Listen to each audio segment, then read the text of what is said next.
हारून centre वाला भाई है, हारून रशीद, वो यहाँ होते हैं कराची में।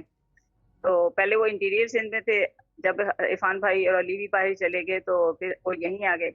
उनकी यहाँ आते ही ना एक जगह पे जॉब लगी, लेकिन वो जॉब जो थी ना उसमें हम सेटिस्फाई नहीं थे। मैंने मसलन जैसे ही टेस्ट ये तो दुआ तवज्जो की पोस्ट पे भी और यहाँ ग्रुप में भी सब एडमिन्स को सब यानी कि इस चीज़ के बारे में इन्फॉर्म किया। तो आप यकीन माने कि उनकी यहाँ से उस कंपनी से जॉब जैसे फॉर एग्जांपल ऐसे बीच में उन्होंने कुछ लोग निकालने शुरू कर दिए। मंडे को उन्होंने सब लोगों को कुछ लोगों को बस मिसिंग करना शुरू किया ना। मंडे को उनका हुआ और उसके बाद मैंने जैसे ही मसलन दुआ तवज्जो पे डाला तो 2 दिन के बाद उनकी यहाँ पे कराची में एक उनकी पहले वाली कंपनी में उनके हेड ऑफिस में उनकी जॉब हो गई। क्या बात है। माशाल्लाह गोवन हारून रशीद, हारून रशीद एक माशाल्लाह। हॉकी का खिलाड़ी भी होता था, ठीक है ना। जी, तो हाँ, जो माशाल्लाह वो वहाँ पर हैं। क्रिकेट का प्लेयर। अल्लाह ताला खैर